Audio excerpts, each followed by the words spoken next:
I suppose I have to talk about the jobs report. I wish I could... Man, I almost saved this alert that I got the other day. I don't know that I have it. Hold on a second. Let me see. No, I don't think I do. So anyway, like 2-3 days ago, okay? 2-3 days ago, I got an alert on my phone that the economy was tanking and nothing was good and lower than expected jobs and all sorts of stuff, right? Super, super bad. Which, and I've already told you before, you have to be wary of those numbers because we're already at full employment anyway. So you're not going to have record-breaking month every single month. That's not going to happen just because we're statistically at full unemployment, full employment, which means that there's almost nobody left, okay, to go get a job. Very few people who are able-bodied don't have work right now. All right, we'll get to the food stamp thing, which has been irritating me for days, and I've been mocking people on Twitter, my new Twitter account. And it's at Real Casey H. I would encourage you to follow me there. I am funny. So anyway, we get the jobs report, and the jobs report is stellar. You know what? Why don't you cue up my audio, Joe? I'm just going to have Cramer say this, okay? Because I know there's a lot of you out there, you're Casey, whatever, you're conservative. I don't want to listen to you. Okay, Cramer's not a conservative. Jim Cramer from CNBC. Just listen to what he had to say about this, okay? Website for a correction to that story they wrote about on Monday about how December wasn't starting out so good and how wrong you were going to be. I'm not. It's not forthcoming, I don't think. But you were exactly right about the economic backdrop, and there's good things happening, and it validates some of the moves, right? Growth with very little inflation. I wish people were making a little more money. Obviously, Joe, we want people to make more money. There's a fellow by the name of Michael Semblus. I don't know if you know him, but he is the chairman of market and investment strategy at JP Morgan. He came up with a list of what the cable companies, CNN, MSN, what do they cover? The number 16th is positive economic news. All the rest of them are negative. So you know what's going on here, Joe. People don't want to say good things. And this is the best number I've ever seen in my life. Well, I said this earlier, can it last forever, Jim? How can it last forever? Unless it's a participation rate. And I think it has to go up, Joe, because when we win the trade war, which you know we're going to win now because we have the better numbers, then they're going to have to put jobs here. That's what they're going to have to do. We're not even talking about that yet. In the end, the Chinese are going to have to put jobs here because this thing is the president can walk away from the table with this number.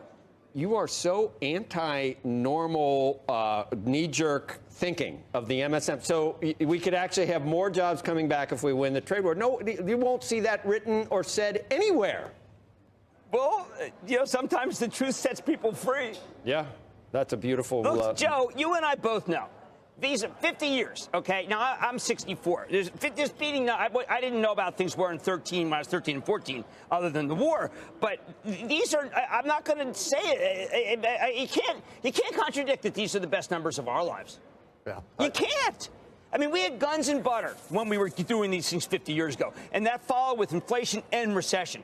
I don't see inflation. I don't see recession. 50 years ago, that number was a curse. Now it's a blessing. Yep. And you know something, Joe? It doesn't matter whether you hate them or like them. These are real numbers. Someone said Janet Yellen numbers. That was funny. Since 1969. That's literally longer than I've been alive. Well, I mean, what am I going to do? I'm not from the Nathan Johnson School of Economics. Okay, so that's Jim Cramer from CNBC. And so I guess it was Monday. So maybe Monday or Tuesdays when I got that alert on my phone because he alluded to it, that there was some market speculation and stuff like that was happening early in the week. I didn't realize it had been that long. I thought it was just a couple of days ago. But they were coming out and saying, weaker jobs report than it's supposed to be. Economy starting to do one of these things again. Now, remember, I've been covering this for a while now.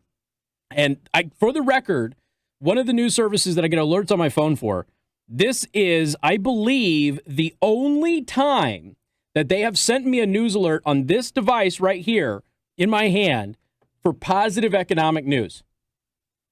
How many times have I come on and said, oh, look at this. They came out and said the jobs number's weak again. They came out and did this. And I said, just wait a week. And then next week comes out, boom. All of a sudden, the revised number comes out, and it's way better than anybody thought. Now, of course, this will be revised. Okay. The question is, will it be revised down? Will it make a big difference if it's revised down? Will it be revised up? Either way, 266,000 non-farm jobs in November were created in the U.S. economy. 266,000. They were projecting 180,000. Now, of course, some of this, okay, is going to be tied to the holiday schedule, 100%. But that is a staggering number considering we are at full employment. This is a 50-year low in the unemployment rate, which is now at 3.5%. It went down. It is a staggeringly good number. And as pointed out, we've got financial experts who are running around, and it should be if Obama were in office, this would be the biggest story of the day, 100%. But because Trump's in office, nobody's talking about it. I'm looking at it right now. Trump is saying, Fox News is saying, breaking news, Trump is saying that he created 7 million jobs since the 2016 election. So there's that at least. But up until this point, I haven't seen it on the cable network. So they're just running from it. Everything's impeachment, and they're trying to badmouth him on these food stamps things. And love watching people on Twitter talk about the food stamp thing because they don't know what they're talking about. If people start explaining food stamps to you on social media or taxes, run because they don't know what they're saying. And it's interesting watching all of this kind of unfold because people are so upset about things they can't comprehend. In the meantime, we've got this amazingly awesome news, and nobody is really telling you. 16th item on the cable news network's list right now for positive news. 16th item. Everything else above it is negative. You got more coming up. News Talk 95.3, Michiana's news channel.